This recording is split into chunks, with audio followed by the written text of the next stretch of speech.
byinshi kuva kuwa mbere hari ibyo bita inama ntangamarara imbere y'ibikorwa nyezina yabaye ku munsi wa mbere no ku munsi wa kabiri.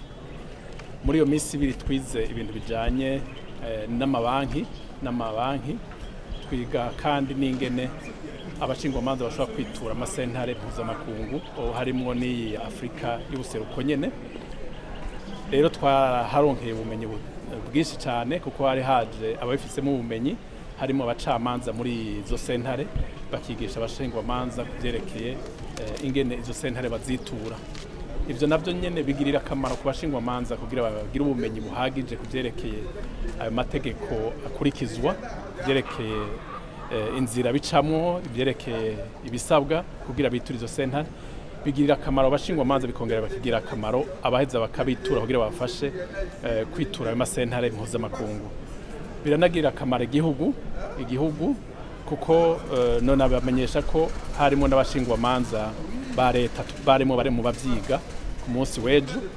Abo nabo akaba ari baserukira inyungu za leta mu gihe hariho amatati hagati ya leta n'abandi bantu. Nabo barahigiye ubumenyi bujanye n'ingene amategeko mpuzamakungu akurikizwa na cyane amategeko agenga Afrika y'ubuseruko, ingene bitura ayo masentare. Nabo barahigiye ibitare bike hamwe n'abashingwamanza b'i Burundi. Rero mbere n'abacamanza harimo ababikurikiye izo nyigisho, bikazofasha rero ingene twisunga aya mategeko bwa mbere, kuko kugira amategeko aje mu ngiro hagira abashingwamanza baserukiye baburanyi, baba abashingwamanza b'abantu basanzwe canke abashingwamanza ba leta bandika imburano bagashiramo amategeko mpuzamakungu ingene akora. Haba hasigaye umucamanza nawe ko ayisunga mu guca urubanza.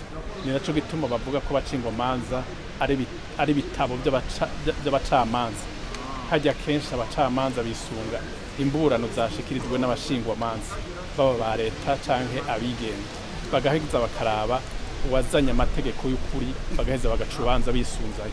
Rero kuba twarifuje ko abaja muri ivyo vyigwa habamo n'abashingwamanza ba leta ni muri iyo ntumbero, kuko imanza nyinshi zija muri izo sentare mpuzamakungu usanga zihuza leta n'abarundi bandi, abanyagihugu b'abarundi. Ku ruhande rwa leta baserukiwe n'abashingwamanza ba leta, ku ruhande rw'abandi nabo abantu basanzwe baserukiwe n'abashingwamanza bigenga. Muri ico gihe birasabwa ko umwe wese yumva amategeko ategerezwa kwisungwa, bagaheza bakashikiriza amasentare, zigaheza zigaca imanza zisunza ayo mategeko.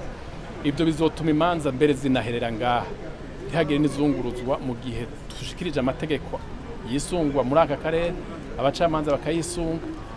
Nta kuzirirwa turabona imanza zija kwararaza igihugu hanze mu gihe hatisunzwe amategeko, bikozwe n'abacamanza batisunze mu mategeko mpuzamakungu. Rero abashingwamanza cyo kumwe n'abacamanza duhamagariwe twese kwisunga ayo mategeko ku neza y'abanyagihugu, ku neza y'igihugu, bigaca bihisura nziza igihugu mu gihe atamanza ziriko zija muri aka karere. Zimwe zohora zinagora mu ishigwa mu ngiro, bigatera n'umwikomo kuri bamwe canke ku bandi, kuko ayo masentare yoyo dutegerezwa kubimenya Barundi twese ata numwe mvuyemwo, kuko hariho abacamanza b'injyamuntu bisunga amategeko n'akarangamutima, badategwa igitsura, bigenga koko, bafise ijambo bafise mu gihugu bubahirizwa, aho ubutungane butandukanye n'izindi nzego bigaheza bigakora ku neza y'amategeko no ku neza y'abituye izo sentare. Rero imanza zigiye zigoyagoya zivuye ngahe Burundi, zishitseyo ntidutangara iyo zihindutse, bivana n'ingene abarundi ubwacu twifashe, haba mu bacamanza no bashikiriza amanza. Zishitse hariya zigoyagoya guhinduka ni ngombwa. Rero haba abacamanza, haba abashikiriza amanza, haba abashingwamanza, haba n'inzego z'igihugu zose, turakwiye kumenya yuko ni ku neza y'igihugu kwisunga amategeko kugira bishitse imbere bize bigende neza.